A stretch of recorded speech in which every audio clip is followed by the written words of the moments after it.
This year, we have a new opportunity for a faculty member to become an advisor of a brand new club.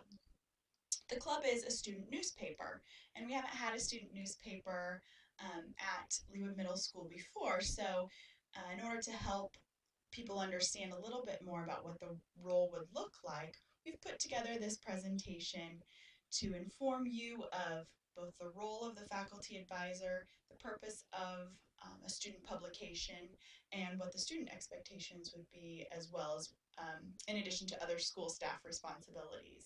So let's get started and see if we can find ourselves a great new advisor for our club. First thing is the purpose of student publications, and we're designing this new club for the student newspaper in order to provide a forum for our students in order to express themselves. This newspaper will also provide students an opportunity to learn about responsible journalism, which many of our students may go into. We want to provide those opportunities for them to learn about many careers, so this is a great way to do that. Part of that learning about responsible journalism includes developing editorial policies and sound judgment. These can be very challenging problems for students to face, so there will be many learning and teaching opportunities for students within the context of this new club. Also, the publication will assume responsibility for leading opinions, meaning the publication will understand that those who are publishing this newspaper, that what's printed can lead student opinion. So taking responsibility for that influence that the publication might have. In addition to that, our student publication would help us provoke student dialogue that we could then use across the curriculum within our school.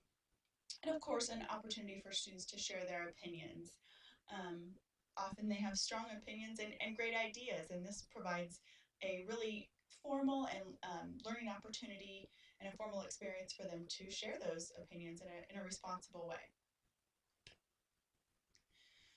So now that you know why we're making this new club at our school, it's important to know what students are expected to do in terms of their involvement with the newspaper. With a student-led publication, they do have their rights regarding their freedom of expression. They have rights to report the news, to editorialize, share their views, ideas, and opinions. And of course, even that includes printing material that may be distasteful or unwanted to us school officials. Um, and then the responsibilities of students in terms of printing their newspaper, whether that may be digitally or on paper, is that they take guidance from the faculty advisors. Of course, that's an expectation. We're here to teach them, so they need to be able to take our guidance. And of course, they have to adhere to the rules of responsible journalism. That's part of the purpose of this club, is to teach them those rules.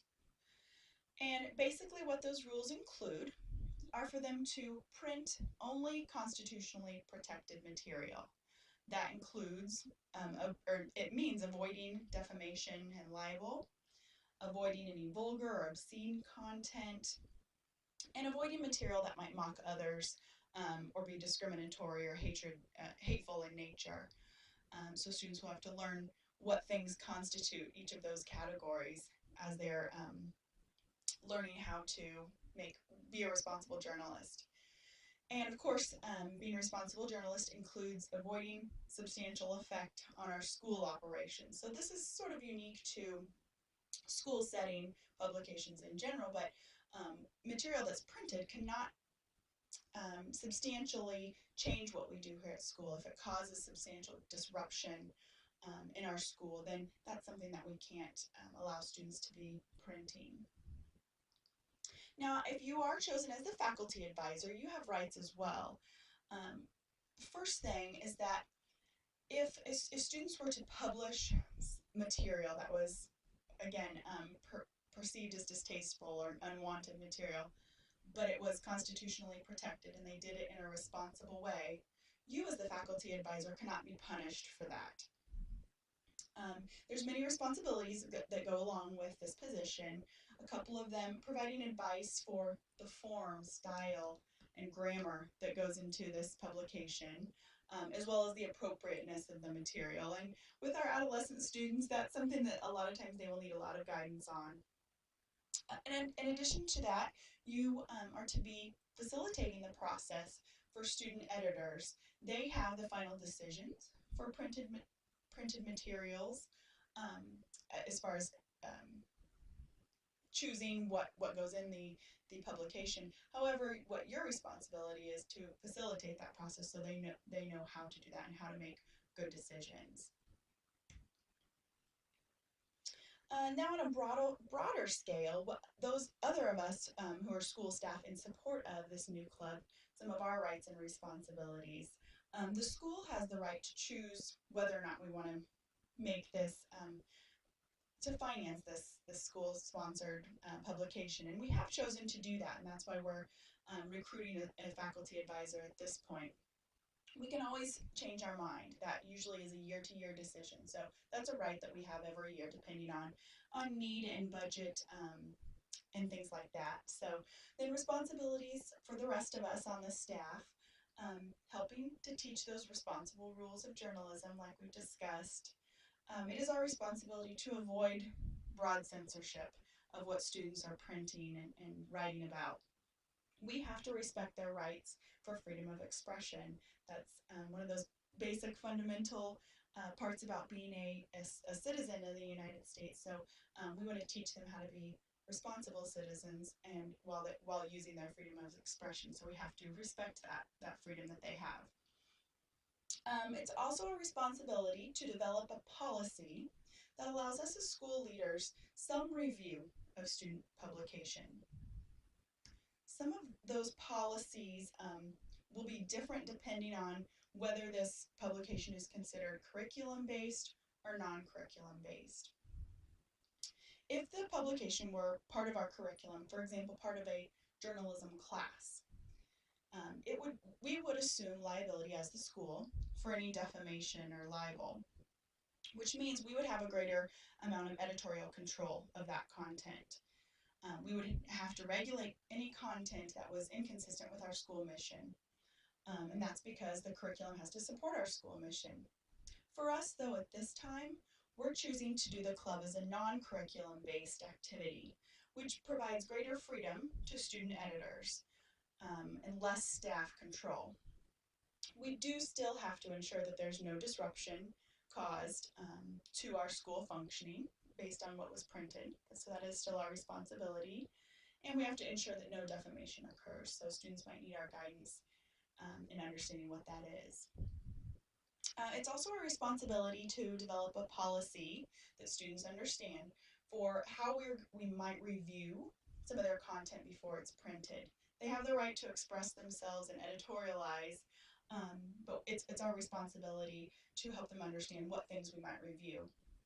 That policy would need to include, and as part of as the faculty advisor position, you would be expected to work with a team developing this policy. So, and the policy would include a specific time period in which the review of materials will be completed, so that students know what to expect, how far in advance they need to submit their materials. Also to include a specific person, staff member, to whom the materials have to be submitted, so it's going through one point of contact for them.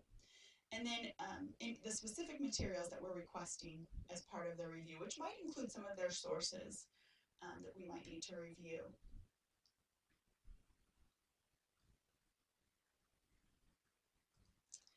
Also, as part of our responsibility as staff members in support of this club, if we believe that a material that a student is wanting to present is going to cause substantial disruption to our school functions, we have to be able to prove that before we would restrain the students from publishing that material. If we can't prove that, it's censorship and it's illegal and it violates their rights.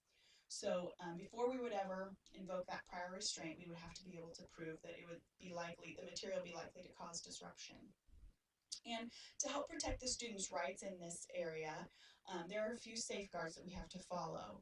First, that we have to have a short deadline to review the material. again, to identify that person in the school, the staff member who has the authority to say yes or no to printed material. We have to describe how the material should be submitted to us so that students have a clear expectation of that.